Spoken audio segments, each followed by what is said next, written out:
നമസ്കാരം. Garuda construction and engineering limited എന്ന് പറഞ്ഞിട്ടുള്ള കമ്പനിയുടെ IPO വന്നിട്ടുണ്ട്.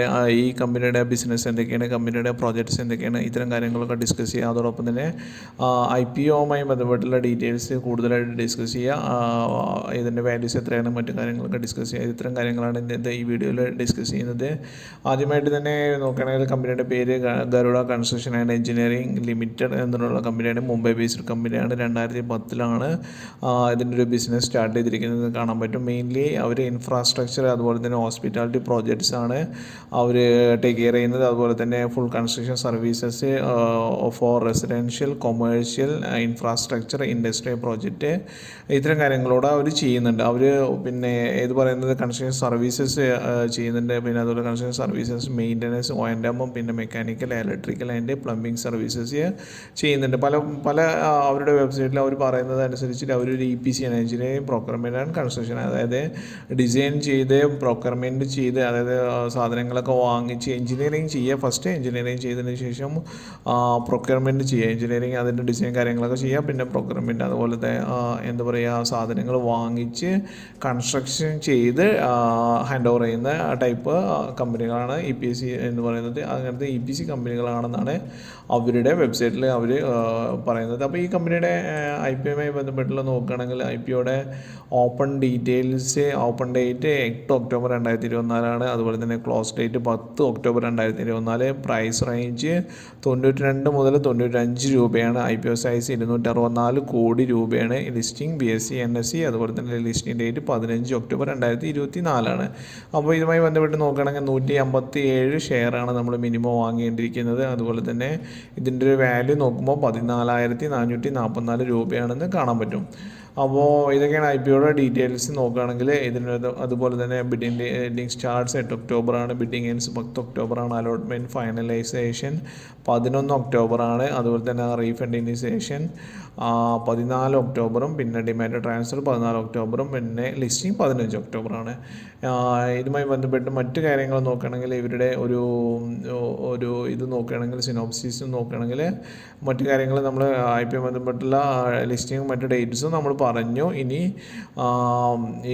ഇവരുടെ ഒരു ഫിനാൻഷ്യലി ഫണ്ടമെൻ്റൽ കാര്യങ്ങൾ നോക്കുകയാണെങ്കിൽ, പ്രോഫിറ്റ് ആൻഡ് ലോസ് നോക്കുകയാണെങ്കിൽ, റവന്യൂ 2022 77.03 കോടി രൂപയായിരുന്നു. 2023 അത് 161 കോടി രൂപയായി. 2024 സ്വല്പം കുറഞ്ഞിട്ട് 154 കോടി രൂപയായിട്ടാണ് റവന്യൂ കാണിക്കുന്നത്. അതുപോലെ തന്നെ EBITDA നോക്കുകയാണെങ്കിലും 2022 27.16, 2023 55.93, അതുപോലെ തന്നെ 2024 അത് കുറച്ച് കുറഞ്ഞിട്ടുണ്ട്, 50.09. അതുപോലെ തന്നെ പ്രോഫിറ്റ് ആഫ്റ്റർ ടാക്സ് നോക്കുകയാണെങ്കിലും 2026 18 കോടി, 2023 40.8 കോടി, 2024 36.44 കോടി. അതായത് 2023 കമ്പയർ ചെയ്യുമ്പോൾ 2024 സ്വല്പം കുറഞ്ഞിട്ടുണ്ടെന്ന് കാണാൻ പറ്റും. ഇനി ഇവരുടെ ഒരു ബാലൻസ് ഷീറ്റ് ലയബിലിറ്റി, അവരുടെ മറ്റേ ലയബിലിറ്റി നോക്കുകയാണെങ്കിൽ 2022 11.99 കോടി ഉണ്ടായിരുന്നു. 2023 0.19 കോടിയാണ്. അതുപോലെ തന്നെ 2024 അത് 0.15 കോടി രൂപയാണ്. അത് ഗ്രാജുവലായിട്ട് ലയബിലിറ്റി കുറഞ്ഞിട്ടുണ്ട്. ഷെയർ ക്യാപിറ്റലും 2022 12.45 കോടി രൂപയായിരുന്നു. 2023 37.37 കോടി രൂപയാണ്. അതുപോലെ തന്നെ 2024 37.37 കോടി രൂപയാണ് ഷെയർ ക്യാപിറ്റൽ. പിന്നെ ടോട്ടൽ അസറ്റ് നോക്കുകയാണെങ്കിലും 2022 111.3 കോടി രൂപയാണ്. കമ്പനിയുടെ അസറ്റ്സ് ഒത്തിരി ഉണ്ടെന്ന് കാണാൻ പറ്റും. 2023 176 കോടി രൂപ, അതുപോലെ തന്നെ 2024 228 കോടി രൂപയായിട്ട് ടോട്ടൽ അസറ്റ് ഇൻക്രീസ് ചെയ്തിട്ടുണ്ട്. പക്ഷേ പ്രോഫിറ്റ് ആഫ്റ്റർ ടാക്സ് സ്വല്പം 2024 ആകുമ്പോൾ കുറഞ്ഞിട്ടുണ്ടെന്നും കാണാൻ പറ്റുന്നതാണ്. ലയബിലിറ്റിയും കുറഞ്ഞിട്ടുണ്ട്. അപ്പോൾ ഇതിൻ്റെ ഒരു SWOT, സ്ട്രെങ്ത്, വീക്ക്നെസ്, പിന്നെ ഒബ്ജക്ഷൻ, പിന്നെ അതുപോലത്തെ മറ്റു കാര്യങ്ങൾ നോക്കുകയാണെങ്കിൽ, സ്ട്രെങ്ത് നോക്കുകയാണെങ്കിൽ കമ്പനിയുടെ മെയിനായിട്ട് അവരുടെ ഫോക്കസ് ചെയ്തിരിക്കുന്നത് റെസിഡൻഷ്യൽ, കൊമേഴ്ഷ്യൽ, അതുപോലെ തന്നെ ഇൻഡസ്ട്രിയൽ ഫീൽഡിലോട്ടൂടെ അവർ പിന്നെ ഇപ്പോൾ ജോയിൻ ചെയ്തിരിക്കുന്നത് കാണാൻ പറ്റും. ഇൻഫ്രാസ്ട്രക്ചർ പ്രോജക്ട്സ്, ഇത്തരം കാര്യങ്ങളാണ് അവർ നോക്കുന്നത്. പിന്നെ അവർക്കൊരു സ്ട്രോങ് ട്രാക്ക് റെക്കോർഡ് ഉണ്ട്. വേരിയസ് കൺസ്ട്രക്ഷൻ പ്രോജക്ട്സ് അവർ കംപ്ലീറ്റ് ചെയ്തിട്ടുണ്ട്, including Golden Chariot Mosaic Hotel and Spa, Golden Chariot Boutique Hotel 2015, പിന്നെ അതുപോലെ തന്നെ since 2017 the company has undertaken residential projects in MMR Mumbai and completed 2 from 2010 to 2017. The company focused on civil engineering in MMR, Karnataka and Tamil Nadu. പിന്നെ strong management and execution capacity ഉണ്ട്. അവർ അത് 15 വർഷമായിട്ടുള്ള കമ്പനിയാണ്. So of course they have strong management execution capacity. പിന്നെ strong financial performance, healthy balance sheet ഉണ്ടെന്ന് നമുക്ക് കാണാൻ പറ്റുന്നതാണ്. ഓൾറെഡി ഡിസ്കസ് ചെയ്തു. പിന്നെ അതുപോലെ visible growth through increasing order book. അവർക്കൊരു സ്ട്രോങ് ഒരു ഓർഡർ ബുക്ക് ഉണ്ടെന്നാണ് അവരുടെ വെബ്സൈറ്റും മറ്റു കാര്യങ്ങൾ സെർച്ച് ചെയ്യുമ്പോൾ. As of 28 September 2024 the order value of the company on going and pending projects totalled RS 140,827 ഒരു 1,40,827 ലാക്സ് വാല്യൂസ് ഉണ്ടെന്ന് കാണാൻ പറ്റും. With projects spread across MMR, Arunachal Pradesh, Karnataka, Rajasthan and Punjab. Almost ഇന്ത്യയിലെ ഈസ്റ്റിലും വെസ്റ്റിലുള്ള സ്റ്റേറ്റുകളിൽ അവർക്ക് ഉണ്ടെന്ന് കാണാൻ പറ്റുന്നതാണ്. അതുപോലെ തന്നെ സൗത്തിലെ Karnataka.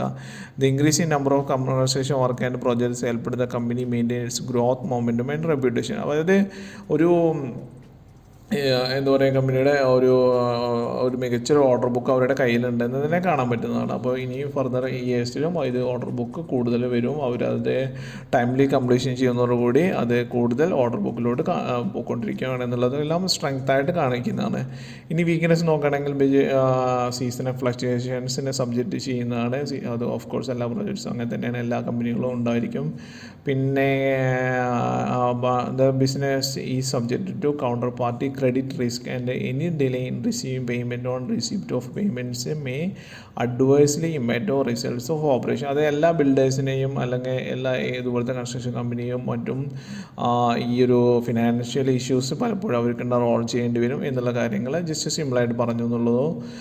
Business is exposed to various implementation risk and other uncertainties which may adversely affect business results and operation and financial conditions.